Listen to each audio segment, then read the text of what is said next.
Healthy recipe అయిన పల్లి నువ్వుల చిక్కీని ఇంట్లోనే సింపుల్గా ఎలా ప్రిపేర్ చేయాలో ఇప్పుడు చూద్దాం.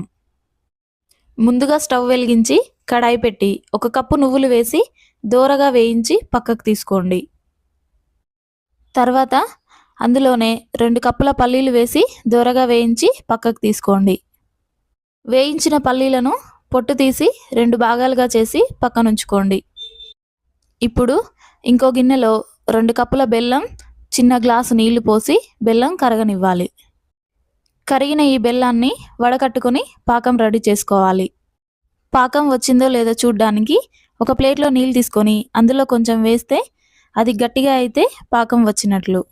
ఇప్పుడు ముందుగా వేయించిన పల్లీలు, నువ్వులు వేసి బాగా కలపాలి.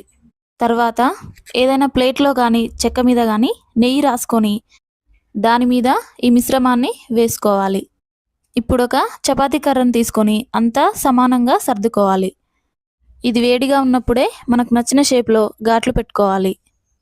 పూర్తిగా చల్లారాక తీస్తే tasty and crispy chikki ready.